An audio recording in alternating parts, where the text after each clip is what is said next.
Aries rising. How you doing, Aries?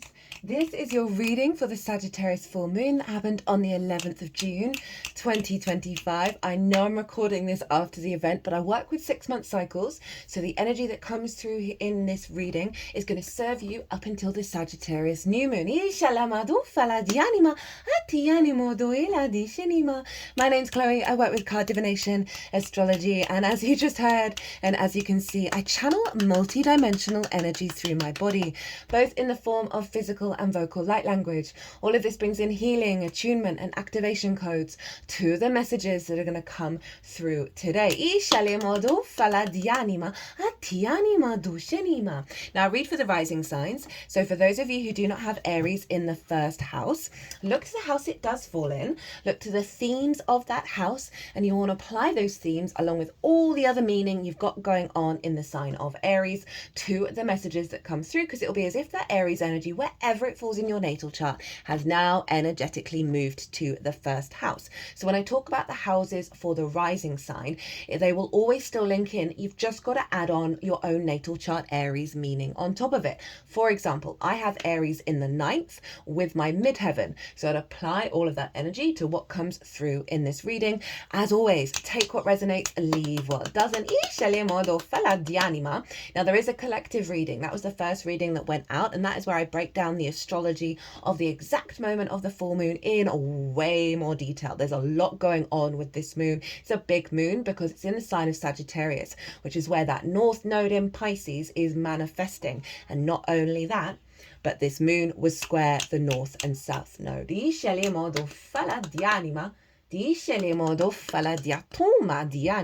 So there's lots going on with this moon, and again, this is the imprint that we're then working with up until the Sagittarius new moon in Sagittarius season. Pull collective tarot to always tap into the most integrated and expansive intention of what's going on with the transit, right? And with the astrology of how everyone's talking to each other, all the celestial bodies that form an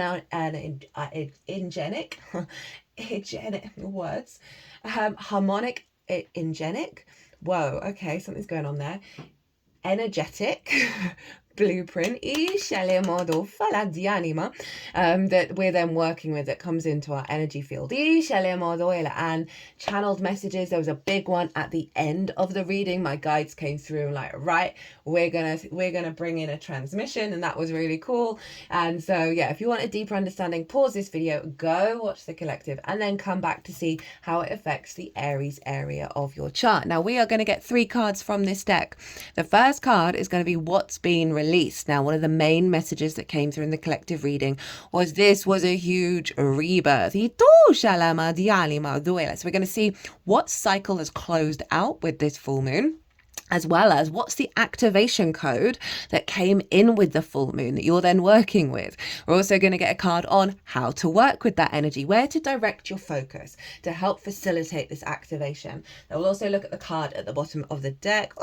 Look what it is. Your card, Aries. To see what the root energy of the activation is. And we're working so far, only 2 of the 4 oracle decks that I've got out on the table have wanted to come out to play, so we're going to work with them after I got the tarot out. Now, my loves, my lovely Aries risings, this is happening for you in your 9th house, funnily enough. And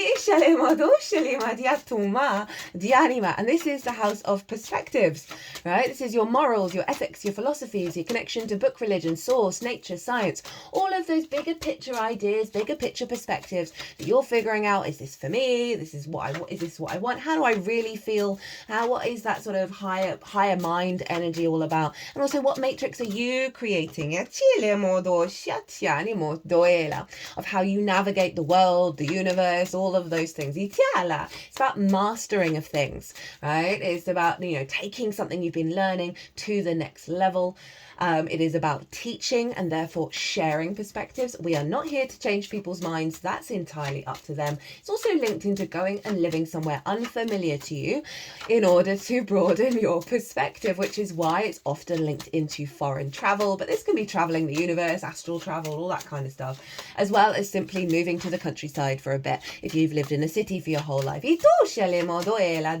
So big full moon in the ninth. Love a ninth house transit. The sun loves being in the ninth. And so we've got that sun energy over in Gemini pouring into the moon. So this is a heightened understanding, right, with a full moon in the ninth, right? One side of it is the moon represents our emotional body, whether our needs are being met or not, our intuition, how do we give and receive nourishment. And so a full moon here can really see a closing out of blocks around your true soul's perspective, which is you, just without the conditioning, and the integration into your physical vessel, right? And how you understand the world and the universe. Now, the ninth house can get a bashing with what yes, Aries. Okay, they're wanting what was at the split and what was at at the bottom of the deck. Yes, Aries. What was I even saying? Yeah, it can take a bashing from what's going on in the world, right? And that can distort what our true frequency wants to show up of and how it wants to perceive. Also, you know, say people around you who say you've got sort of more different ideas and different perspectives. You know, we can be very influenced. I'm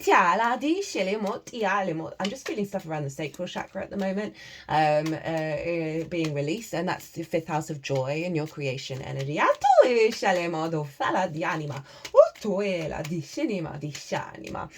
So we can see releases around that,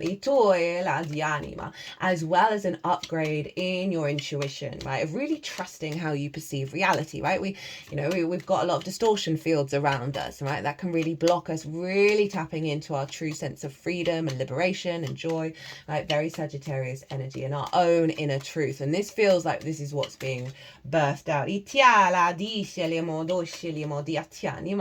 you know, of your intuition guiding you to the perspectives that nourish you, right, that serve your needs, that serve your emotional body and not dysregulate you. You know, with Sagittarius, this card's showing up for nearly everyone. With Sagittarius, dogma often comes up in the transits that I do for Sagittarius, and the release of dogma is what we're going through right now. And that can come in so many different forms, right? Whether you're connected to certain ideologies in this lifetime or past lifetimes, it can really distort that true sort of galactic soul frequency. Now the sun, interesting. Lots of repeating cards. I'm going to remember to do the card at the bottom of the deck for that one. Really here for your reading, Aries.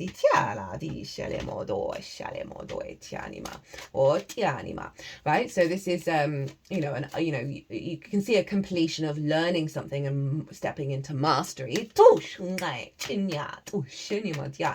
Now the sun is over in the sign of Gemini, and that is in your third house, the house of the goddess, right? This is your day-to-day, your walk to the shop, your washing up, your local community. For me, this is the gateway to enlightenment, the third house.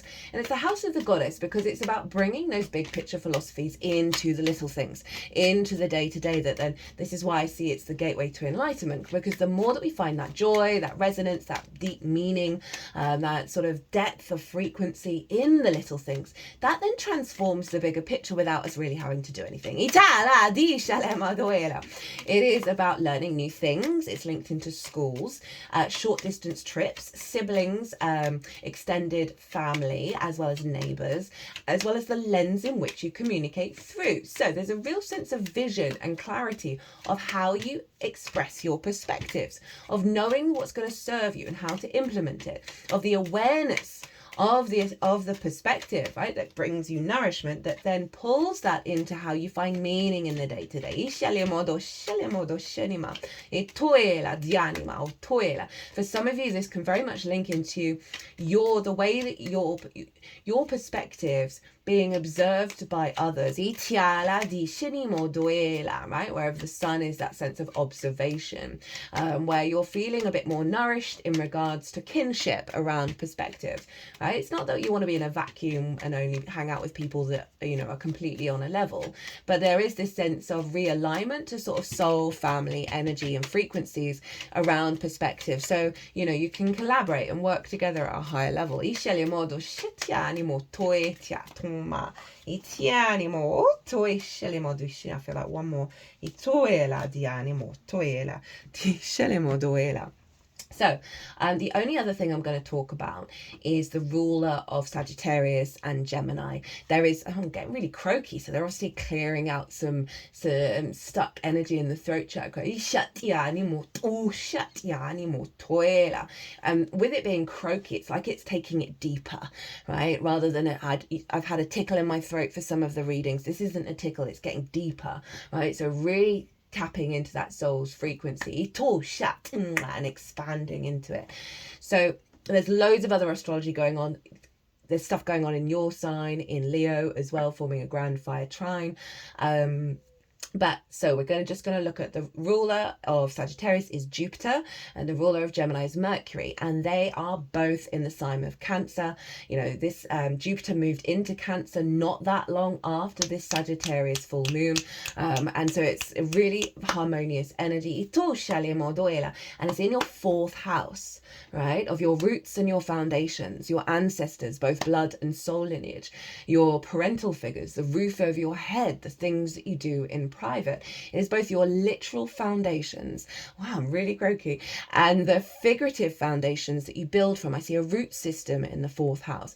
When we have nourishment, when in our root system, we can get rid of certain aspects of the tree, right? The tree is going to come back bigger and stronger when there's a healthy root system. So this is how we build, right? This is how we expand out in the world from a strong foundation of feeling safe and secure. And you've got Cancer there, ruled by the moon. So there's a feedback loop between your perspectives and the rulers of the sun and the moon. So this is a really beautiful realignment back to your foundational true soul's perspectives, right? This may be healing stuff around the ancestors, right? Healing stuff around the parental figures who've distorted your true frequency of being accepted and feeling safe and secure. I'm feeling like there's a real shift around that, an expansion of wisdom and our ability to understand what you need for your foundations in order to grow.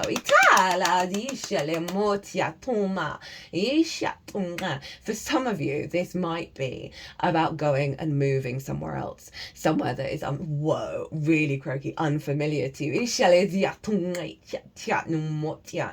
as well as bringing in that wisdom of the ancestors, right, of all the lives that you've lived before and how you're weaving that into your higher perspectives, because Jupiter does represent this sort of expansion energy, and Mercury is how we connect to the information and share that information. So there's a real sense of elevating and nurturing your root system, so you're feeling safe and secure to fully embody your true soul's perspectives. Right, what cycle is being closed out with this full moon? What's been released?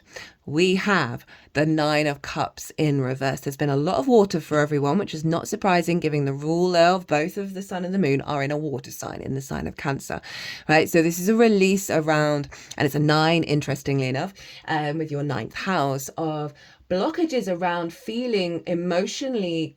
Look how confident and sturdy this person is, right? Of being emotionally in alignment, full of gratitude and abundance in your incarnation, right? Of feeling perhaps things aren't manifesting, that your good spirits are always blocked. Yeah,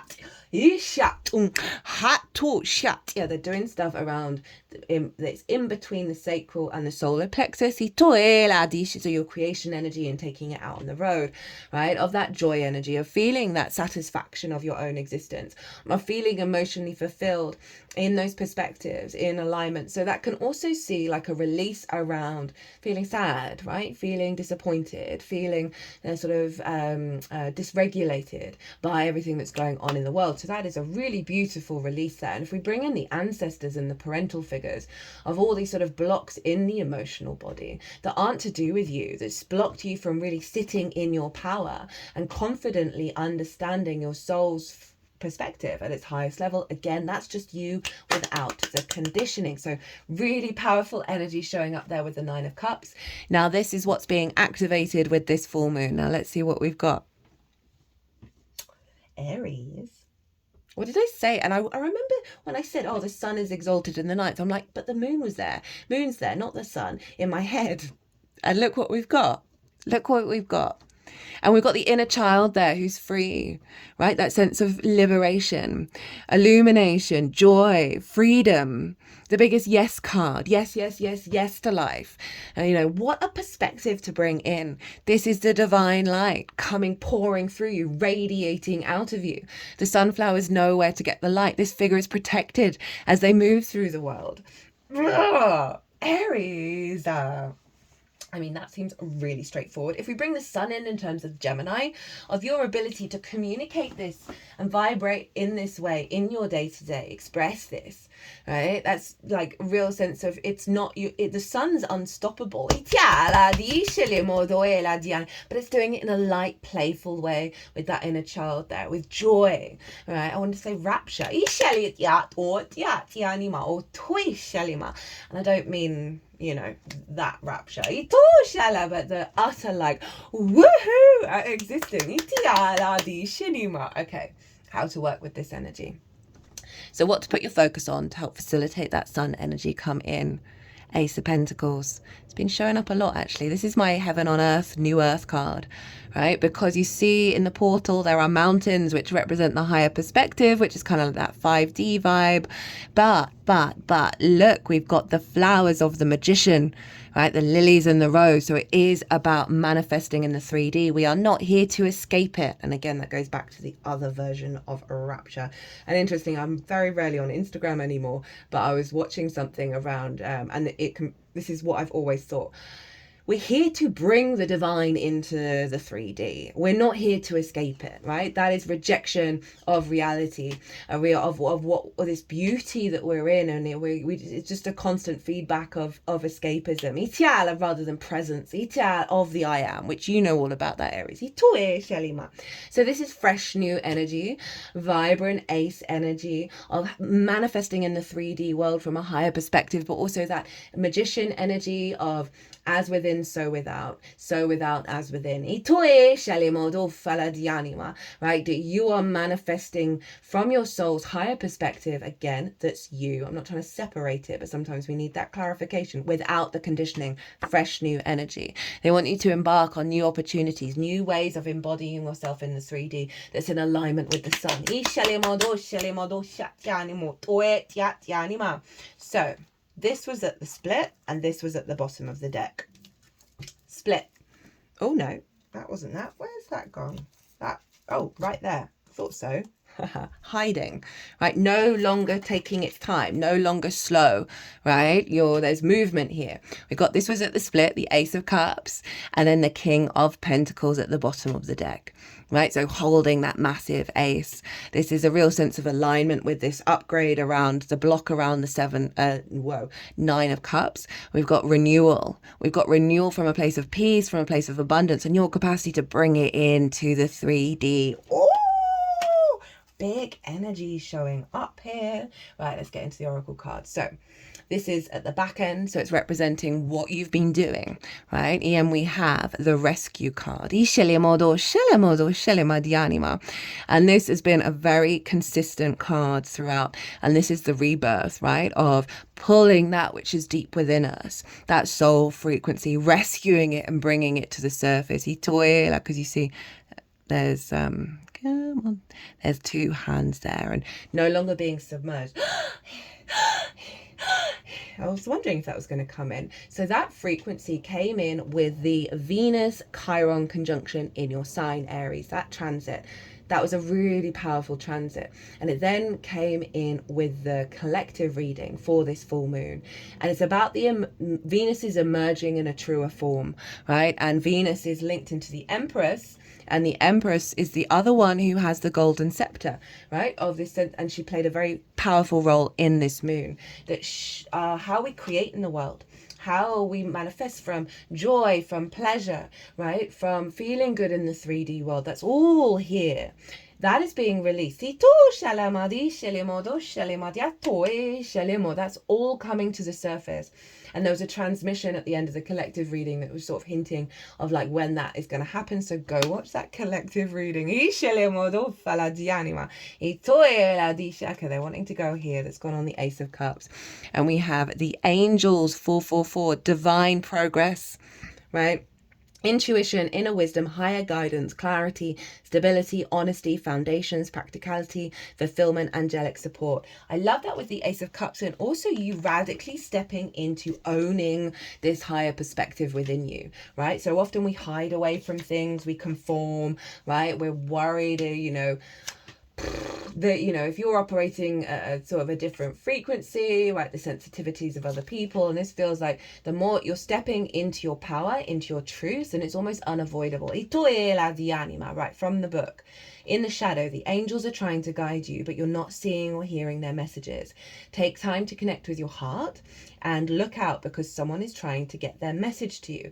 I'm not really feeling that. I feel like this is what you've worked through here, where you're really starting to accept the version of reality that you know is true rather than the distortions. But you've had a lot of support. You've had the angels around you helping and facilitating something that was very instinctive within you already. In the light, you're surrounded by loving and benevolent angels. Together, you're making your dreams and wishes come true. Remember,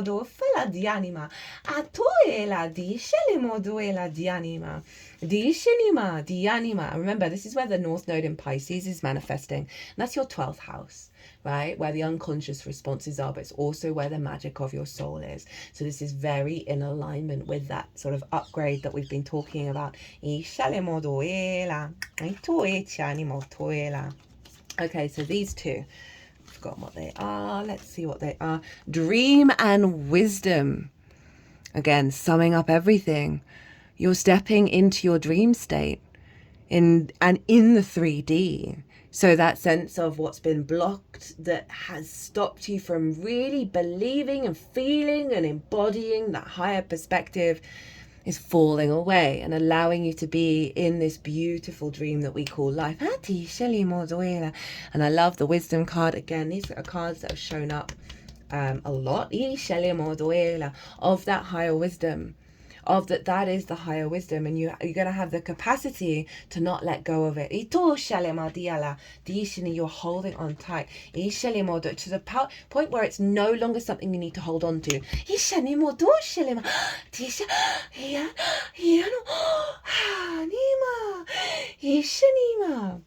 And we have Virgo, I learn, life improvements, the hermit, that is the inner wisdom, grounded, self-reliant, resourceful, smart, practical, analytical, good planner, perfectionist, critical, overthinker, picky, earth, light of humanity, the world, right? So you're bringing this perspective, this high frequency to the planet, whether, perspective is really important for any modality in life. The more we walk our talk, the more that's in alignment with our soul's path. And this feels like you're, with all this pentacle energy, you're really bringing it into the 3D, right? Material manifestations, human experience, lessons, duality, nature, stability, comfort, safety, purpose, mission, lower chakras, Gaia, lack, fear, past life. Now let's read Virgo first. In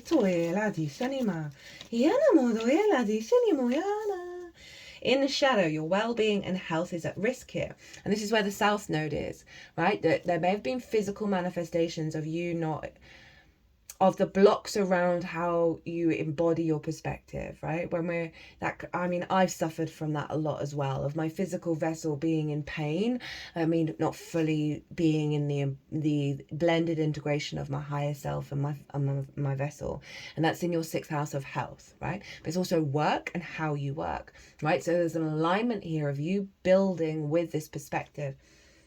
What is causing you this stress? Self-care is very important, and stop overthinking things that's not in your control. It doesn't have to be perfect, just balanced. In the light, your life is improving, and so is your health. You've been taking the right steps lately, and your life is finding its divine balance. Good job. That really is showing up in the reading of the work that you've done that's got you to this space. The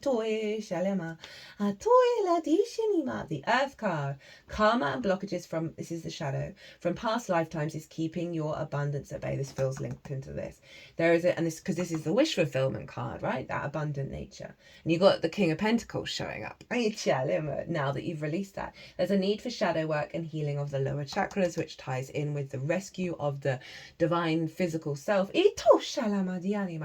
the light, you're co-creating with the universe to manifest the material abundance that you deserve. It's looking really good.